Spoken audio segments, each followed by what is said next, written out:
Mengejutkan Presiden Ukraina Volodymyr Zelensky kecelakaan mobil di ibu kota Kiev.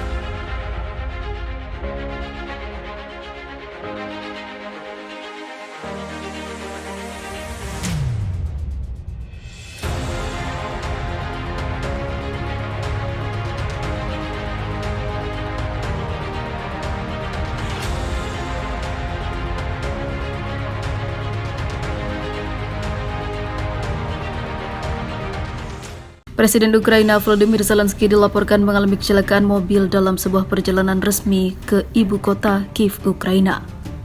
Iring-iringan mobil Presiden Ukraina tersebut tabrakan dengan sebuah mobil tim medis dan langsung memberikan bantuan darurat kepada sopir dan merujuk Presiden ke rumah sakit dengan ambulans.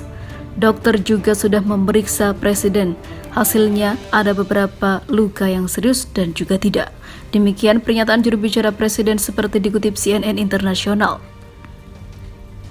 Sebelum kecelakaan terjadi, Zelensky mengunjungi Izium di wilayah timur laut Kharkiv yang berhasil direbut beberapa hari yang lalu. Dalam laman Facebooknya, Zelensky mengunggah foto upacara di alun-alun utama Izium untuk mengibarkan bendera Ukraina. Dulu kalau melihat ke atas kita selalu mencari langit biru, tapi hari ini ketika kami melihat ke atas yang kami cari hanya satu, bendera Ukraina, kata Zelensky. Bendera biru kuning sudah berkibar di Izium, katanya. Hal serupa juga akan terjadi di semua kota dan desa di Ukraina. Arah gerakan kami cuma satu, maju dan menuju kemenangan. Namun hingga saat ini, agresi ataupun perang masih terjadi di dua ataupun oleh Rusia ke Ukraina. Invasi yang terjadi hampir 1 tahun ini sudah memakan banyak korban jiwa dari kedua belah pihak, khususnya Ukraina.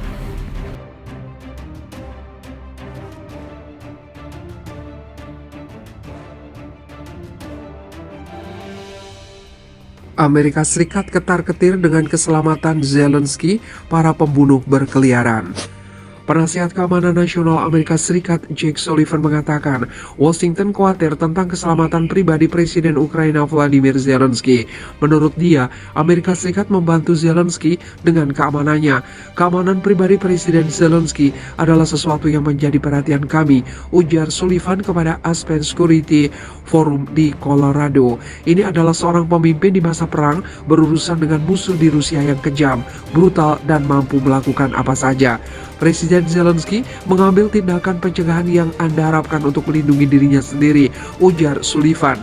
Dia menambahkan bahwa Amerika Serikat membantu untuk memfasilitasi keamanan pemimpin Ukraina tanpa menjelaskan lebih lanjut.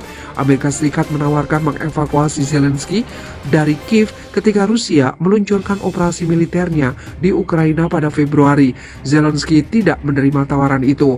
Pekan ini, Parlemen Ukraina menyetujui pemecatan Ivan Bakanov, pejabat tinggi di Dinas Keamanan Negara. Zelensky juga mencopot kepala Departemen SBU di 5 wilayah negara itu. Bakanov adalah rekan dekat Zelensky dan pasangan itu telah bekerja bersama sejak hari-hari terakhir dalam dunia komedi.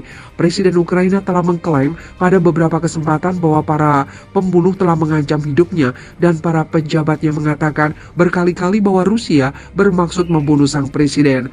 Moskow membantah tuduhan ini dengan juru bicara Kremlin Dmitry Peskov menyatakan pada April bahwa Zelensky adalah presiden Ukraina. Rusia ingin dia duduk dan menyetujui persyaratannya untuk perdamaian. Ditanya apakah dia khawatir tentang menurunnya dukungan publik untuk Ukraina di dalam negeri, Sullivan mengatakan dia khawatir tentang segalanya, kecuali pengiriman senjata ke Kiev. Rancangan undang-undang bantuan militer dan ekonomi senilai 40 miliar US dollar yang ditandatangani Presiden Amerika Serikat Joe Biden pada Mei mengalokasikan sumber daya yang cukup untuk menjaga agar senjata tetap mengalir untuk beberapa waktu, papar Sullivan. Dia menambahkan bahwa meskipun dukungan publik untuk Ukraina mungkin menurun, ada waduk dukungan mendalam dan berkelanjutan di Gedung Putih dan Kongres. Jika puluhan miliar dolar habis, Sullivan mengatakan akan ada dukungan bipartisan di Kongres untuk meningkatkan kembali sumber daya tersebut jika diperlukan.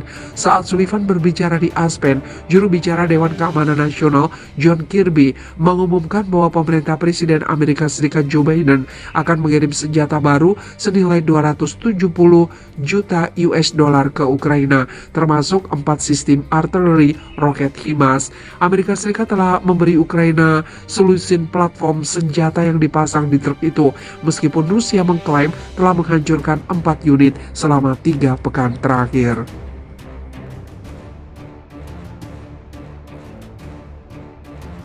Anggota parlemen Rusia menyerukan Vladimir Putin mengubah fokus operasi militer khusus di Ukraina sehingga tujuan utamanya menjadi melenyapkan Presiden Volodymyr dari pemerintahan. Dua deputi di Duma Negeri Rusia, Sergei Mironov dan juga Mikhail Sheremet, mendorong perubahan itu dalam pernyataan terpisah pada minggu ini.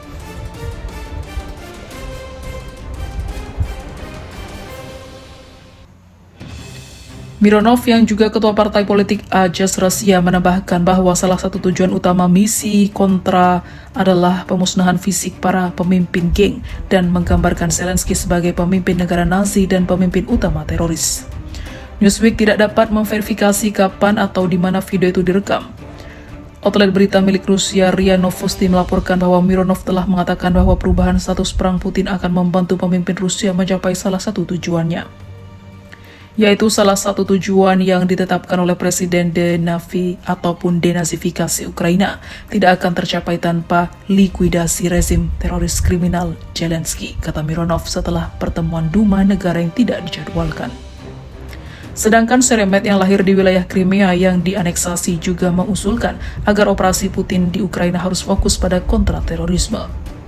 Dalam sebuah wawancara dengan RIA Novosti pada Rabu, Sheremet mengatakan Ukraina telah menjadi benteng dan sarang terorisme internasional, ungkapnya. Wakil Duma itu mengatakan Kiev menghancurkan penduduknya sendiri, menembaki kota-kota damai dan pabrik Zaporizhia. Dia juga menggambarkan serangan itu dapat berupaya agresi terhadap negara tetangga sebagai tindakan kriminal. Oleh karena itu, saya percaya bahwa sifat operasi militer khusus di Ukraina harus diubah. Ini bukan lagi hanya operasi khusus tetapi juga kontraterorisme, kata Sheremet seraya menambahkan bahwa Kiev merupakan ancaman bagi seluruh dunia beradab. Seperti diketahui pada 24 Februari, Putin mengumumkan bahwa ia meluncurkan operasi militer khusus untuk melindungi orang-orang yang telah menjadi sasaran penghinaan dan genosida oleh rezim Kiev.